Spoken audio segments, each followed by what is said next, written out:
तो दोस्तों आज हम एक्सप्लेन करेंगे हाल ही में आई हुई मूवी जन नायकन को, जो कि विजय थालापति के लास्ट मूवी होने वाले हैं। तो चलिए अब हम बिना देरी के इस मूवी को एक्सप्लेनेशन को शुरू करते हैं। तो मूवी के स्टार्टिंग में हमें एक गांव को दिखाया जाता है, जिस गांव के नाम होता है पाकमपट्टी। इस गांव के सभी लोगों को वोट देने से मना कर दिया गया था और जो लोग वोट देने की कोशिश करते तो उनको हाथ काट दिया जाता था। इसी डर के कारण से यहाँ लोग वोट देना नहीं चाहते थे। फिर उसके बाद एक पुलिस वाला आता है और सभी लोगों को वोट देने के लिए बोलता है, लेकिन सभी लोग डर के मारे को भी वोट देना नहीं चाहते थे। फिर वो पुलिस वाले इन सभी लोगों को एक कहानी सुनाता है। उसके बाद सीन शिफ्ट होता है 2013 में एक सेंट्रल जेल के अंदर, जहाँ पे कुछ गुंडे एक बिजनेसमैन को मारने के लिए जेल के अंदर आ जाते हैं। लेकिन उसी जेल के अंदर थालापति भी रहता था और उसके बाद थालापति उन सभी गुंडे को अच्छे से धुलाई करने के बाद उन बिजनेसमैन को भी बचा लेते हैं। फिर उसके बाद थालापति को मम्मी को हमें दिखाया जाता है, जिनका हालत बहुत ही ज्यादा खराब होता है। फिर उसके बाद जब ये बात एक पुलिस वाला को पता चलता है कि विजय थालापति के मम्मी की हालत बहुत ही ज़्यादा खराब है, तो वो पुलिस वाले सोचते हैं कि उनके मम्मी से मिला देने के लिए। फिर उसके बाद थालापति उनके अपने मम्मी से मिलने के लिए चले जाते हैं। फिर उसके बाद उनके मम्मी जब मिलते हैं, फिर उसके बाद उनका मम्मी का भी देहांत हो जाता है। फिर थालापति कुछ समय को बाद उस जेल में से वो निकल जाते हैं। उसके बाद वो निकलते ही सीधा उस पुलिस वालों के पास जाते हैं जिन्होंने उनके मम्मी से मिलाया था। फिर उन पुलिस वालों को जाके बहुत ही धन्यवाद करता है और उनके बेटी के साथ थोड़ा मस्ती करने लग जाते हैं। फिर वो पुलिस वालों के एक अर्जेंट में कॉल आ जाता है, जो कि उसको यहाँ से निकलना ही पड़ता है। लेकिन उस बुच्ची की बहुत ही ज्यादा तबीयत खराब था, इसीलिए वो बुच्ची को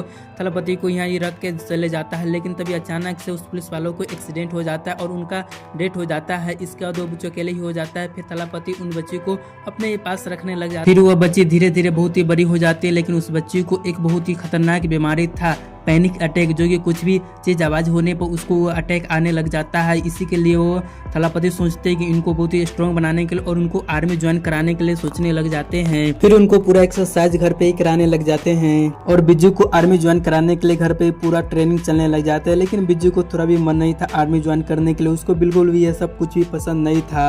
लेकिन थालापति उसके लिए पूरा एकदम स्ट्रॉन्ग बनाने के लिए उसको रोज एक्सरसाइज कराते थे और आर्मी ज्वाइन करवाना चाह रहे थे। फिर इसके बाद बिज्जू को अचानक से एक लड़का दिख जाता है, जो कि कुछ टॉय को लेकर आ रहा होता है। तभी बिज्जू को उसमें से एक टेडी बेयर दिख जाता है रेड कलर के, और उसे बिज्जू देखकर बहुत ही ज्यादा गुस्सा हो जाती है और उसे चिल्लाने लग जाती है। फिर इसके बाद बिज्जू जाकर उस लड़के पास टेडी बेयर छीन के उसको फेंकने लग जाता है और उस लड़की पर बहुत ही ज्यादा चिल्लाने लग जाती है। यह सब देखकर थालापति थोड़ा शॉक हो जाती है। उसके बाद थालापति बिज्जू को लेकर सीधा डॉक्टर के पास चले जाते हैं और उसका जांच करवाने लग जाते हैं। फिर बिज्जू को अपने बचपन की याद आने लग जाता है कि कैसे कुछ गुंडे आकर उनके घर में उनके मम्मी को मार दिया था। फिर थालापति तुरंत बिज्जू को अपने घर पे चले जाते हैं और उनका मम्मी का पर्सनल रूम को चेकआउट करने लग जाते हैं। तभी थालापति को चेक करते समय उसी टेडी बेयर उसी गोदरेज में से मिल जाता है। वो थालापति उस टेडी बेयर को देखकर थोड़ा सा चौंक जाते हैं। फिर उस टेडी बेयर को चेक करते हैं तो उस टेडी बेयर में से एक गन मिलता है। फिर उसके बाद थालापति उस गन को अच्छा से रिसर्च करने लग जाते हैं और उस टेडी बेयर को भी अच्छा से रिसर्च करने लग जाते हैं कि टेडी बेयर कहाँ से आता है और किस कंपनी सबसे ज्यादा इसको खरीद रहा है। फिर इसके बाद थालापति को पता चलता है कि इस टेडी बेयर को सबसे ज्यादा खरीदने वाले लोग तो जो है वो 15 साल पहले एक गैंगस्टर हुआ करते थे और इस टेडी बेयर को आज बहुत ही ज्यादा खरीद रहे हैं और वो लोग गैंगस्टर बहुत ही ज्यादा अमीर हो चुके हैं। फिर थालापति उस सभी गैंगस्टर को अच्छा से रिसर्च करने लग जाते हैं। उसके बाद हम एक साइंटिस्ट को देखते हैं, जो कि एक बीजी को एक फाइल देता है और कहता है कि यह फाइल जाएगा तुम सीधा मंत्री को दे देना। उसके बाद बीजी क्या करती है, उस फाइल को ले लेती है और सीधा जाकर मंत्री को दे देती है और कह देती है यह फाइल आपके लिए बहुत ज्यादा जरूरी है। फिर उसके बाद यह फाइल जॉन ब्यूरहन तक पहुंच जाता है। जॉन ब्यूरहन यह फाइल देखकर बहुत ही ज्यादा शॉक्ड हो जाता है कि यह फाइल सीएम तक कैसे पहुंच जाता है। उसके बाद बीजी को मारने के लिए जॉन ब्यूरहन अपने आदमियों को भेज देता है। उसके बाद फिर अगले सीन में हम देखते हैं कि बीजू को ये अपने पापा के साथ वो रिश्ता लेकर उनके घर पे चले आते हैं शादी के लिए। लेकिन थालापति को ये रिश्ता थोड़ा भी मंजूर नहीं था, क्योंकि बीजी को स्ट्रॉन्ग बनाना था उसको और आर्मी में भेजना था, क्योंकि उसके लिए पैनिक अटैक बीमारी बहुत ही ज्यादा खतरनाक होता है। इसीलिए थालापति सोच रहा था कि बीजी को स्ट्रॉन्ग बना ले, इसके बाद ये शादी कर देंगे। लेकिन लड़के वाले के पिताजी नहीं मानते, इसीलिए थालापति गुस्से में आकर उसके पिताजी को यहाँ से भगा देते हैं। फिर इसके बाद बीजी को यह सब बहुत ही ज्यादा बुरा लग जाता है। उसके बाद बीजी थालापति से नाराज हो जाती है। इसके बाद बीजी फिर से थालापति से नहीं बोलने लग जाती, वो शांत रहने लग जाती है। उसके बाद बीजी अपने बीएफ के साथ घूमने चले जाती है, लेकिन वो थालापति के बाइक पर नहीं बैठती है। फिर उसके बाद अगले नाइट को विवरण के गुंडे बीजी को मारने के लिए आए हुए होते उनके घर है, लेकिन वो थालापति को देखकर बहुत ही ज्यादा चौंक जाते हैं और वहाँ से वो भाग जाते हैं, बीजी को मार नहीं पाते हैं। फिर उसके बाद जॉन के आदमी बीजी को किडनैप करने के लिए सोचने लग जाते हैं कि जब तक वो थालापति उसके घर में तब तक हम लोग बीजी को किडनैप नहीं कर सकते हैं। इसके बाद वो लोग ये काम करते हैं, उसके बीएफ को के दोस्त के अपने कब्जा में कर लेते हैं कुछ पैसा के लालच में देके। उसके बाद उसका दोस्त क्या करता है, उसको बिज्जू को कॉलेज में से बैठा कर झूठ बोल के उसके बाद वो गुंडे के सामने ले आते हैं। उसके बाद ये लोग बिज्जू को मारने लग जाते हैं और साइंटिक्स के बारे में पूछने लग जाते हैं, लेकिन बिज्जू को साइंटिक्स के बारे में कुछ ही बात पता नहीं था। फिर इसके बाद थलापति को उस कॉलेज के बिज्जू के एक फ्रेंड बताती है कि बिज्जू यहाँ से तो चली गई है। फिर उसके बाद थलापति इन गुंडों के सामने चले आते और ये सभी गुंडे को मार को बिज्जू को बचा लेते हैं। तभी यहाँ पर थलापति को पता चलता है कि इनके बेटी को किडनैप करने वाले कोई और नहीं बल्कि ये तो जॉन विब्रहम है। फिर इसके बाद कहानी फ्लैशबैक में जाता है 2003 में। फिर हम देखते हैं कि एक जहरीला शराब पीने से बहुत सारे लोगों के मौत हो जाते हैं। फिर उसके सभी लोगों ने उसका इंसाफ मांगने के लिए सड़क पे एक रैली निकाल देते हैं, पर वहाँ पर कुछ पुलिस वाले आ जाते हैं और उस पुलिस वाले उन लोग सभी लोगों पे गोली चलवा देते हैं। फिर इसके बाद वो सभी लोग उस पूरा लोग जितना मरे तो वो सभी को इंसाफ दिलाने के लिए फिर से सब रैली निकाल देते हैं। उसका एक लेडीज बचते, वो लेडीज फिर से वो जाके पुलिस स्टेशन के सामने बैठ जाती है। उसके कहती है मेरे इंसाफ से। फिर उसका एक न्यू पुलिस ऑफिसर आता है जिसका नाम होता है जॉन विब्रहम, लेकिन ये रंगा स्वामी इस एरिया का बहुत ही बड़ा डॉन होता है। फिर उसके रंगा स्वामी इनको जॉन विब्रहम को बुला लेता है, उसके अपने घर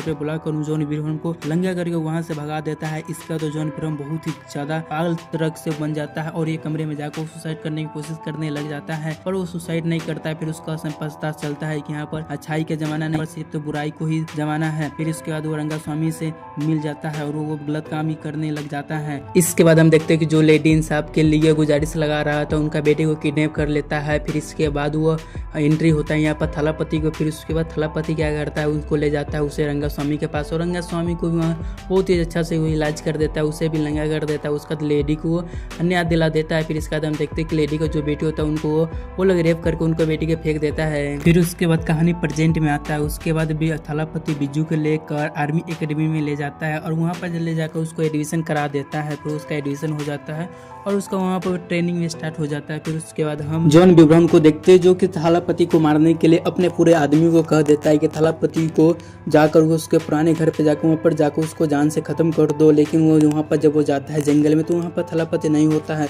उनके आदमी पूरा गाँव को चेक करने लग जाता है, लेकिन गाँव में एक भी आदमी नहीं होता। वो सभी लोग पहले ही जाकर छुप गया होता है। वहाँ पर एक औरत दिखाई देती है जो जिसको हाथ पर टैटू होता है थलापति को। फिर उसके बाद वहाँ पर एंट्री होता है थलापति को। थलापति उन सभी गुंडों को एक एक करके अच्छा से खत्म कर देते हैं। फिर वहाँ पर हो जाता है रंगा स्वामी को पकड़ लेते हैं फिर से 15 साल की तरह। फिर से उसको किडनैप कर लेते हैं। फिर उससे उधर के अच्छा से इलाज करने लग जाते हैं। फिर वहाँ पर जब रंगा स्वामी को मारने की बारी आता है तो रंगा स्वामी उनको सब बात बता देने लग जाता है कि अब तुम कुछ भी नहीं कर सकते हो, वो सब कुछ हो गया है। फिर उसके बाद वहाँ पर कहानी फ्लैशबैक में जाता है कि कैसे जॉन विब्रहम ने इतना बड़ा साम्राज्य अपना कैसे खड़ा कर दिया। पहले वो अफ्रीका में जाकर अफ्रीका को अच्छा तरह से बर्बाद कर लिया। वहाँ पर जाकर वो जाति के नाम पर इधर से उधर पूरा पे एकदम करके बहुत ही बड़ा दंगा फैला दिया। वो सभी को अपने ही गन देकर वहाँ पर बहुत ही बड़ा दंगा फैलाकर वहाँ के वो बहुत ही ज़्यादा खूंखार आतंकवादी बन गया है और वहाँ का वो किंग भी बन गया है। पहले जॉन विब्रहम वहाँ पर जाकर कब्जा किया, उसके बाद वो टेडी बेयर के द्वारा वहाँ से पूरा गन को इंडिया में सप्लाई करने लग गया। अब वो सोच रहा है कि इंडिया में अपने साम्राज्य खड़ा करने के लिए अब यहाँ पर जाकर वो इंडिया में ही मिनिस्टर बन जाएगा। अब थलापति तुम कुछ भी नहीं कर सकते हो, रंगा स्वामी आवाज पूरा बताता है। फिर इसके बाद जॉन विब्रहम दिल्ली सीएम को किडनैप कर लेता है और उसको कुछ मांग मिल रख लेता है। इसके बाद वो सीएम को जगह पूरा एरिया को पूरा उड़ाने लग जाता है। फिर उसके बाद पूरा आर्मी वाले चले आते हैं और आर्मी वाले उसको कवर करके कोशिश करते हैं बचाने के लिए। उसके बाद वो जॉन विब्रहम उसको पूरा चाइनीज रोबोट को लिया और रोबोट से अटैक करवा देते हैं। उसके बाद बहुत सारे आर्मी ढेल हो जाते हैं। इसके बाद थलापति से एक साइंटिस्ट के पास जाते हैं जो कि साइंटिस्ट पहले ही बना लिया था रोबोट को लड़ने को उपाय। उसके बाद थलापति जॉन विब्रहम को ही एक रोबोट को उसको अपने अंडर कर लेते और जॉन विब्रहम पर वो अटैक करवा देते हैं। फिर जॉन विब्रहम कैसे भी करके उसे रोबोट डॉग से बच जाते हैं। फिर उसके बाद जॉन थलापति और उनका बेटे मिलकर उसके अटैक से एकदम हमला को पूरा अच्छा से बचाने लग जाते हैं। फिर उसके बाद थलापति जॉन विब्रहम को पकड़ लेते हैं, उसको अच्छा से दोनों में फाइट होने लग जाते हैं। फिर उसके बाद जो उनका बेटी को बचपन से एक पैनिक अटैक आता था बीमारी, वो भी उस दिन उसका पैनिक अटैक बीमारी खत्म हो जाता है। फिर लास्ट में आके बिज्जू ही था जॉन विब्रहम को